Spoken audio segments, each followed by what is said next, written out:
Bonjour, vous écoutez Des SI et des Hommes, le podcast créé par Stratégie pour parler numérique, informatique, digitalisation, entrepreneuriat et bien d'autres sujets. Vous allez découvrir des conseils, des bonnes pratiques, des concepts clés à travers le témoignage de notre invité. Bonjour à toutes et tous, ravi de vous retrouver pour ce nouvel épisode de DSI et des Hommes sous le format foire aux questions, dans le but de démystifier certains sujets, vous expliquer certains sujets plutôt techniques. Beaucoup en ont peur et ne comprennent pas les tenants et les aboutissants. Donc pour cet épisode, j'ai le plaisir d'accueillir Julien Subercaz, qui est le cofondateur et directeur général et CTO aussi de iTenders. Bonjour Julien. Bonjour Nicolas. Ravi de te retrouver après avoir échangé plusieurs fois à Télécom Saint-Étienne quand on se croisait. Donc voilà, déjà, est-ce que tu peux te présenter, puis présenter aussi à iTenders? Bien sûr. Donc voilà, moi je suis Julien Subercaz, donc comme tu l'as dit, voilà, je suis cofondateur d'Itenders. Mais alors avant ça, j'étais chercheur, enseignant-chercheur, j'étais maître de conf. Ensuite, j'étais CTO d'une start-up dans l'analyse de la fréquence cardiaque à Lausanne. Et voilà, maintenant je suis cofondateur d'Itenders. Donc on est une société dont on utilise l'intelligence artificielle pour aider la réponse aux appels d'offres. Donc notamment, on fait beaucoup de traitement de documents, notamment. Nos clients, majoritairement, c'est les géants de la construction. Donc on intervient au départ de notre premier produit sur des appels d'offres complexes. C'est notre produit historique. Et là ensuite, on est en train de décliner une gamme de produits sur des appels d'offres qu'on va dire plus petits, avec moins de pages, dans lequel on va avoir de l'extraction, beaucoup d'extraction d'informations pour faciliter les process de réponse aux appels d'offres. Voilà, qui visent D'accord, plutôt des PME, du coup. d'accord. Des PME, vous en fait c'est un produit, on va dire en mode SaaS, en mode hébergé, Exactement, je suppose, et voilà c'est qui ça. répond à un besoin particulier où vous utilisez l'intelligence artificielle pour ça, c'est ça? Voilà, Si exactement. j'essaie. Donc on a une équipe assez bien fournie, hein. On est 2 titulaires de doctorat, on a 2 thèses CIFRE en cours, donc voilà, on a une activité très forte de R&D. Hmm. Voilà.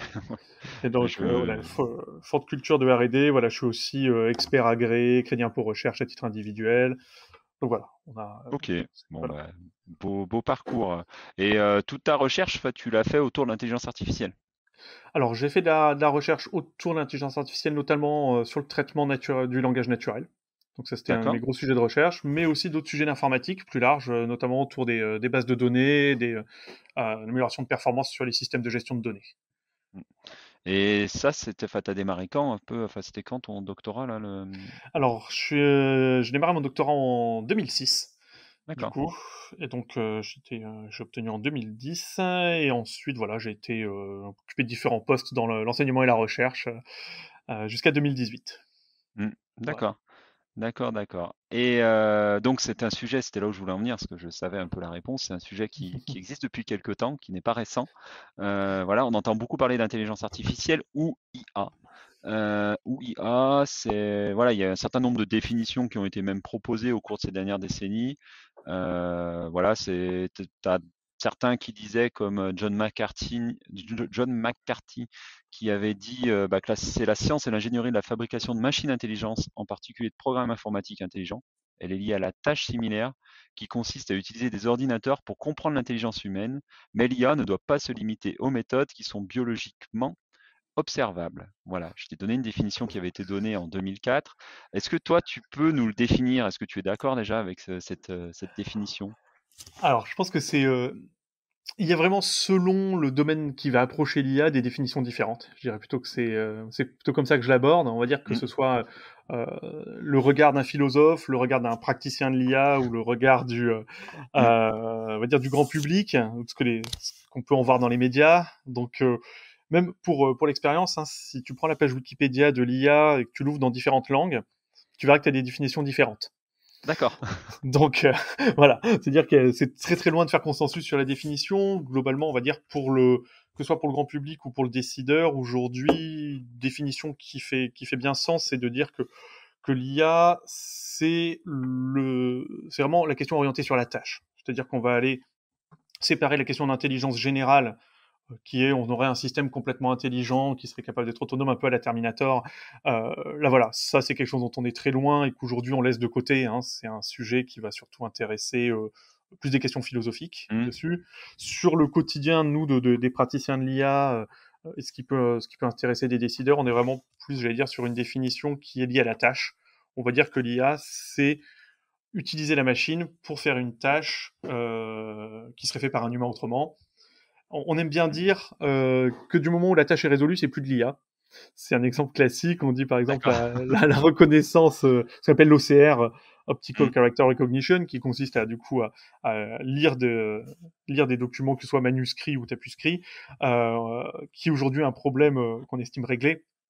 Il y a 20 ans, c'était de l'IA. Aujourd'hui, ça ne l'est plus. Parce que du coup, voilà, on sait traiter ce problème et on sait le résoudre. Voilà. J'aime bien cet exemple parce qu'il permet vraiment de voir qu'en fait, c'est très lié au contexte, c'est très lié à la tâche qu'on va traiter. Voilà. D'accord. Et est-ce que c'est vrai que c'est un domaine qui est assez particulier. Tu le dis, c'est que ça va, c'est pour régler un problème sur des tâches. On parle aussi l'IA dans pas mal de choses aussi sur la prédiction, sur comment prédire, avec des modèles de prédiction, parce que pour moi on est presque dans la probabilité, dans tout ce qui est autour de la probabilité, dans ces cas-là où la probabilité c'est ce qui permet de prédire suivant des données qu'on a en entrée. Mais est-ce que l'IA aussi, on est pareil, est-ce que c'est de la même, on parle de la même chose?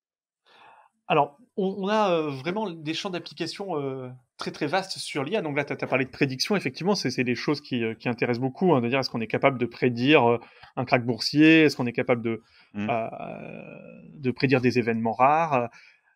On a aussi récemment des choses intéressantes qui sont arrivées par l'IA, qui sont ce qu'on appelle de l'IA générative. Donc, on va servir de l'IA pour créer des choses. Donc là, on a vu depuis un an ou deux les générateurs de texte avec GPT-3, les générateurs d'images avec DALL-E, Stable Diffusion, où on tape un texte en entrée et ça génère une image. Donc là, on a d'autres champs que la seule prédiction. Ça va être la génération, c'est vraiment un sujet qui se développe là vraiment tout de suite maintenant, qui est vraiment au cœur des travaux des chercheurs en cours.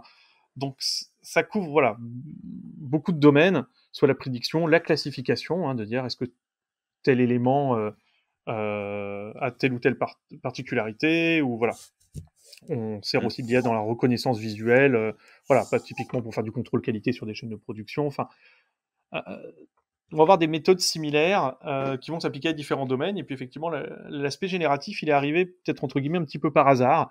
Et il est possible que dans l'avenir, on voit d'autres entre guillemets tâches de l'IA qui n'étaient pas prévues, qui vont arriver et qui peuvent chambouler les choses. Voilà. Ce qui est marrant, c'est que le développement de l'IA ne suit rien qui soit prédictible. D'accord. Ce qui en fait son intérêt.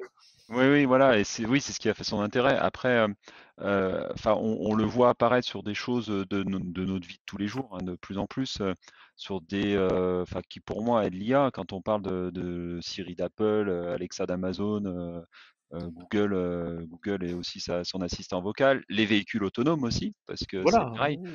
Ou même certaines tâches du véhicule, j'allais dire le franchissement de ligne, le maintien à distance du véhicule, voilà, tout ça, ce sont effectivement des tâches d'IA appliquées beaucoup à de la reconnaissance d'images en temps réel. Oui, de reconnaissance d'environnement, c'est autour de l'environnement, Après, voilà, on entend aussi de plus en plus parler de l'intelligence un peu plus, je sais pas comment ça peut être appelé, mais un peu plus large, avec aussi qu'est-ce qui va remplacer, est-ce que la machine va avoir une intelligence qui peut être égale à celle des êtres humains? On en entend beaucoup parler. Voilà, pour l'instant, pour moi, ça reste encore du domaine de la science-fiction, mais on voit quand même des choses apparaître où on commence à aller plus loin. Tu as parlé beaucoup de tâches, par rapport à des tâches, que ce soit en production, sur la reconnaissance de pièces, des choses comme ça, ou sur notre quotidien de tous les jours. Oui, la question de ce qu'on appelle l'intelligence artificielle générale, qui serait capable effectivement d'avoir une intelligence comparable à celle de l'homme, c'est quelque chose qui aujourd'hui reste un rêve. On n'a pas aujourd'hui d'avancée en 50 ans sur ce sujet. Voilà.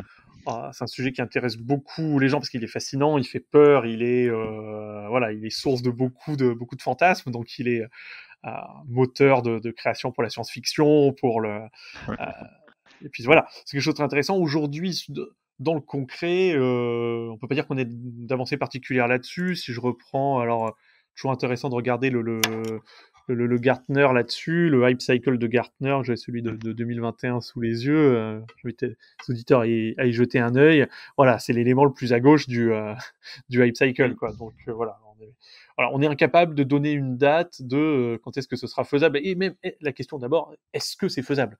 Aujourd'hui, on ne sait pas répondre à cette question. Alors avant de répondre à quand, répondre à est-ce que c'est faisable ou non. Après, je reviens à ce que tu disais, parce que en termes d'historique, qu'on peut avoir, je me rappelle, voilà, tu parles c'est pour répondre à une tâche, on va dire, à une tâche. On a en 2016, il y avait eu le programme AlphaGo là, de DeepMind, tu sais, qui était pour Vaiba, le champion du monde du jeu de Go en 5 manches. Donc ça, voilà, c'est assez important. C'est assez important. En plus, derrière, Google a acquis DeepMind pour une certaine somme. Il y avait eu avant aussi, en 97, Kasparov qui avait été battu, le champion du monde de l'époque, Garry Kasparov, un des plus grands même champions du monde d'échecs, qui avait été battu par Deep Blue d'IBM. Voilà, après, si même je remonte dans le temps, ça fait quelques années qu'on parle un petit peu de cette intelligence, avec Alan Turing forcément, mais on voit qu'on a évolué, mais on est sur des choses, on va dire, très factuelles, je trouve. Voilà, on est dans des scopes très limités, c'est-à-dire que là, le programme, si on reprend l'excellent exemple de AlphaGo, parce que une fois que les échecs j'ai entre guillemets été réglés par l'ordinateur, il fallait trouver des nouveaux challenges, et effectivement, le Go restait un jeu avec comme le plateau est très grand, grosse complexité combinatoire, qui est liée au fait que plus le plateau est grand, plus il y a beaucoup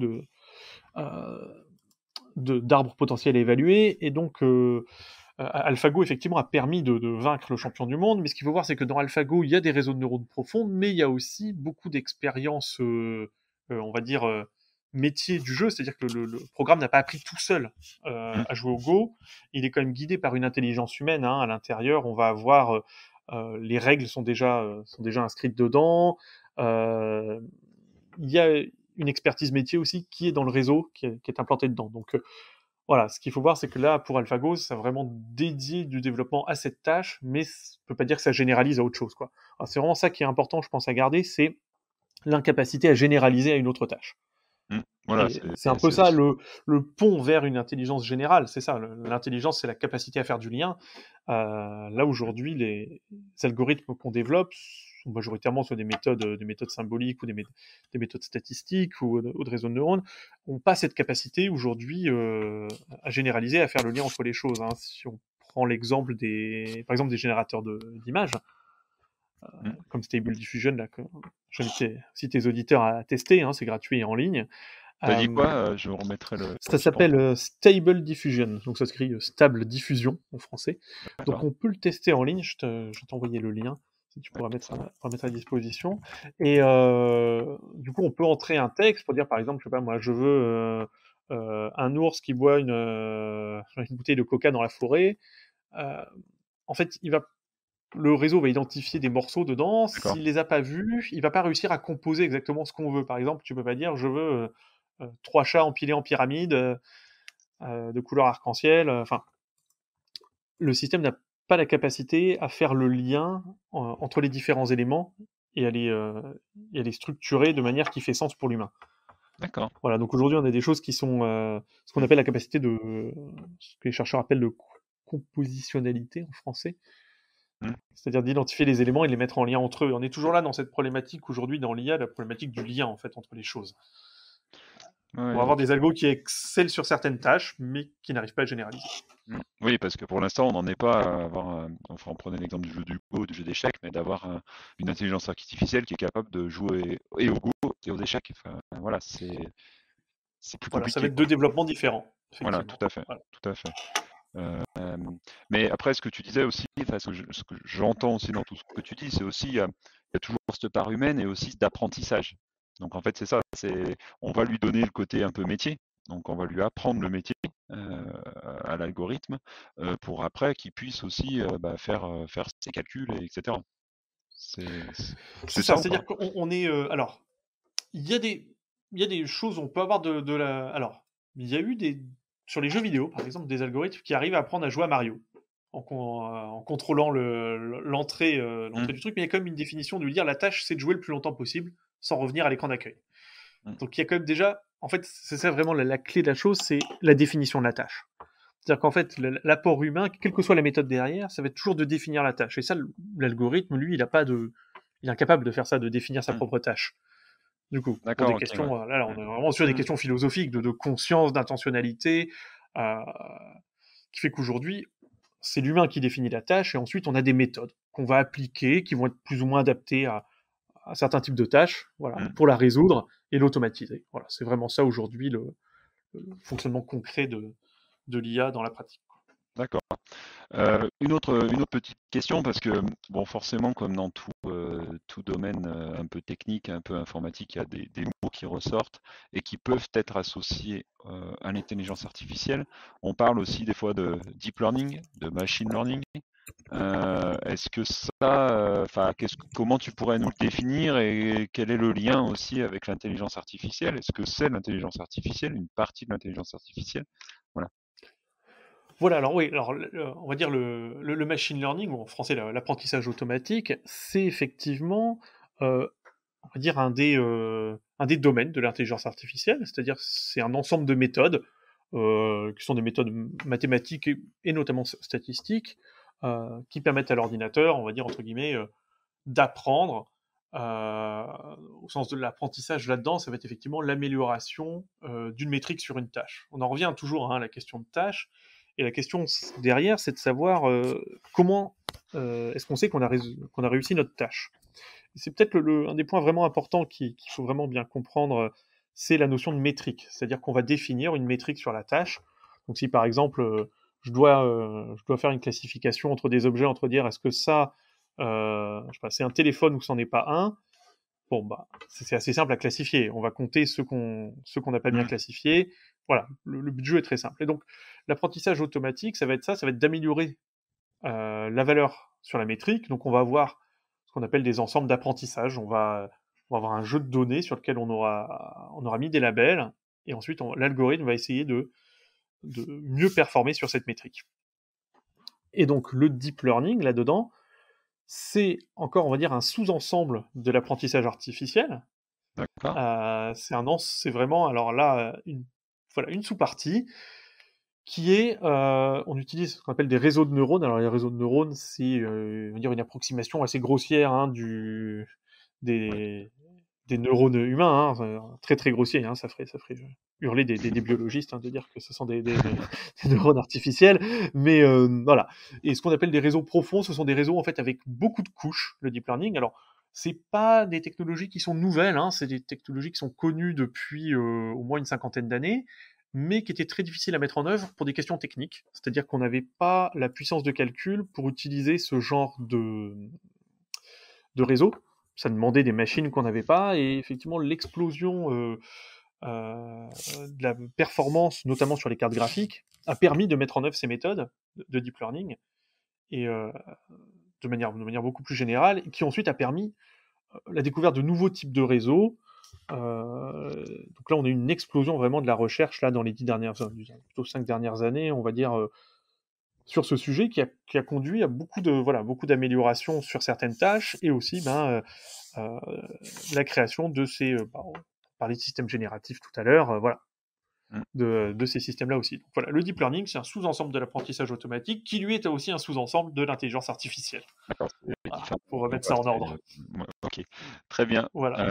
J'ai 2 questions. La première, c'est que c'est pour toi, quel est l'impact de l'intelligence artificielle sur l'avenir du travail?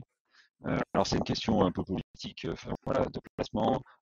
Moi, je vais donner mon avis avant tout, c'est que je pense que l'intelligence artificielle va permettre d'aider au travail. Je pense que l'humain a toujours sa part de choix et voilà, c'est l'intelligence artificielle au service de, va aussi permettre d'avoir, enfin pas permettre, mais permet d'aider un petit peu, enfin d'enlever certaines tâches qui ne sont pas très bonne valeur ajoutée.